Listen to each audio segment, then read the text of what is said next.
Most people had no clue anything was even happening. President Trump approved a move that quietly reset the system.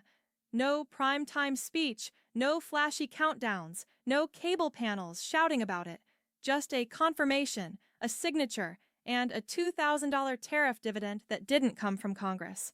It wasn't borrowed, and it didn't follow the IRS playbook Americans have been stuck with for decades. Before we dive deeper, hit the subscribe button so you don't miss regular updates, and share and like the video so it reaches more people who need this. Now, here's the part nobody should brush off. This wasn't just about a check. If it were simple stimulus, it would have happened in broad daylight, wrapped in political theater, tied to a dozen compromises. Instead, it happened at 2 a.m., the hour meant for execution, not debate. And almost overnight, seniors were pushed to the front of the line. Not because of headlines or polling, but because the numbers finally told the truth. Inflation isn't cooling where it hurts most. Fixed incomes felt it first. Groceries, utilities, prescriptions, rent.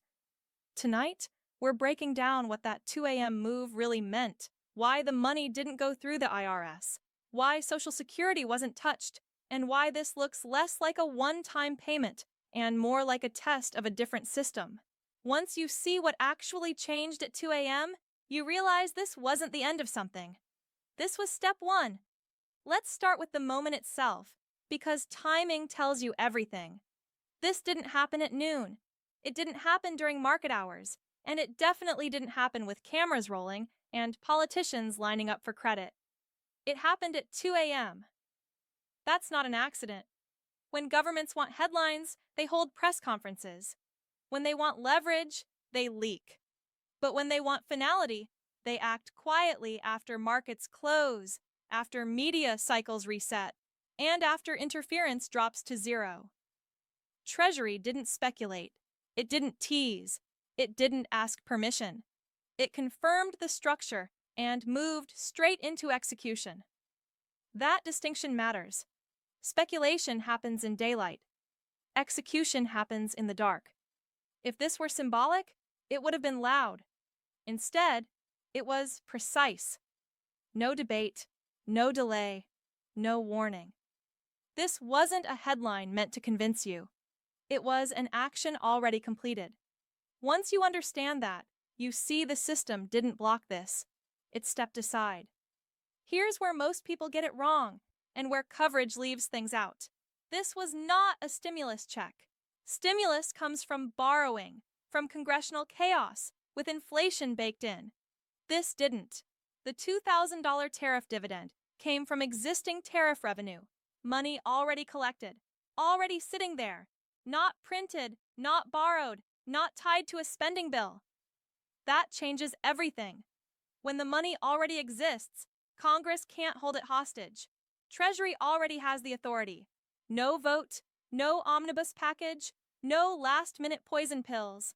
That's why this model avoids the inflation backlash that crushed past relief efforts.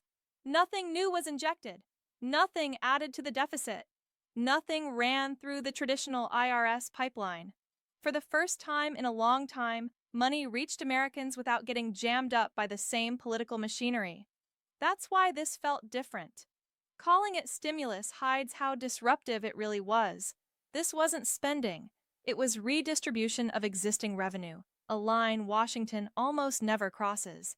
Inside that 2 a.m. decision wasn't just approval for payments. It was a rewrite of priorities. Originally, the program focused on workers and middle-income households. The assumption was they'd feel the pressure first. The data shattered that idea. Almost overnight, seniors moved from the background to the front of the line. That only happens when someone finally admits the truth. Fixed-income Americans were getting crushed.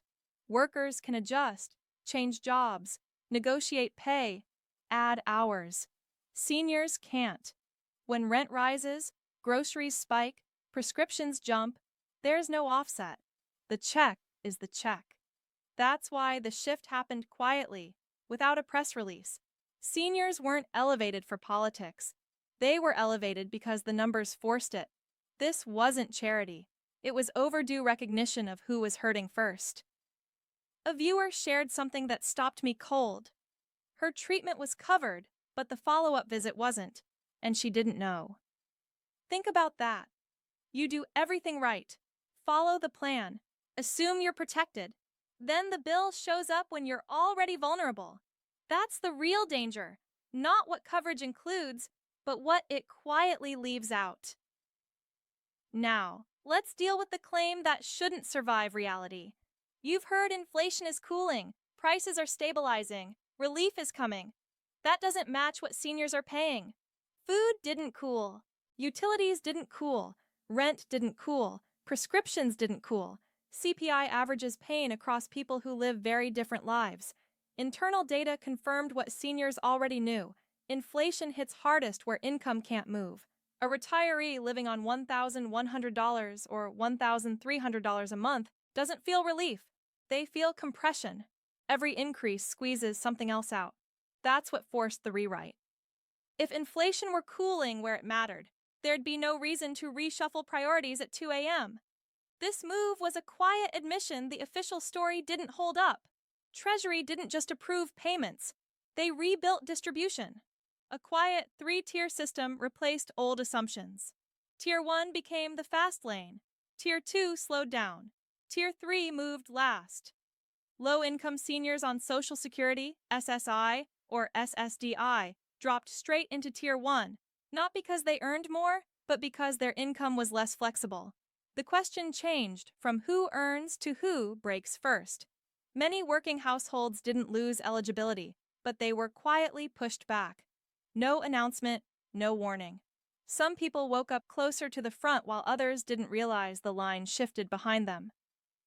That's triage, not theater. Speed mattered. Seniors were fast verified because their data already existed. No new applications, no extra hoops. Even non-filers avoided old bottlenecks. The system was always capable of this efficiency. It just never chose to use it. This wasn't a tech upgrade. It was a policy decision. Fewer steps, fewer delays, less friction. A big fear needed clarity. Would this affect Social Security or SSI? Treasury was clear. The $2,000 payment isn't income, wages, or a benefit increase. It doesn't factor into Social Security, SSI, or SSDI formulas because it's classified as a tariff rebate. No COLA impact, no recalculation, no review trigger. Holding large sums long-term can affect asset-based programs, as always, but the payment itself doesn't claw back benefits or reopen files. That reassurance mattered. This didn't look like a one-off. It looked like proof of concept. Treasury learned how fast it can identify, verify, prioritize, and distribute without Congress. Systems like this aren't built for one moment. They're built to see if they work.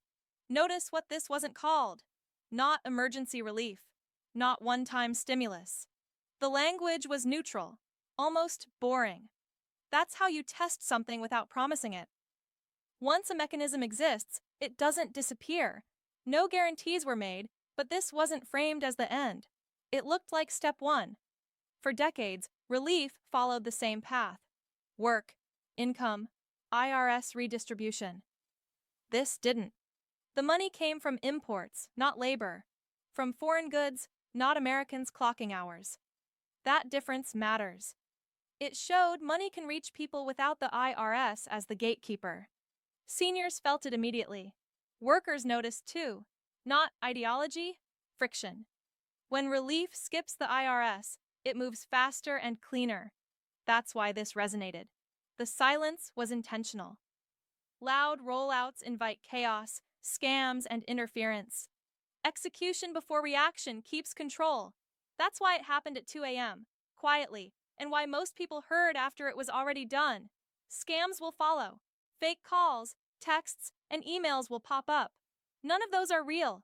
No legitimate source will ask for personal info or fees.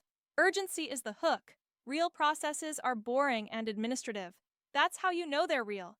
Every real check creates 1,000 fake ones. Finally, here's what's confirmed. Eligibility is set, priorities are locked, and execution is underway. What's not confirmed are repeats or expansions.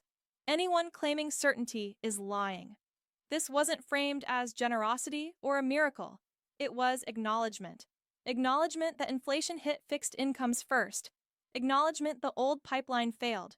Acknowledgement there's another way. It didn't solve everything, but it proved the line can move. What happened at 2 a.m. wasn't the end of the story. This was step one,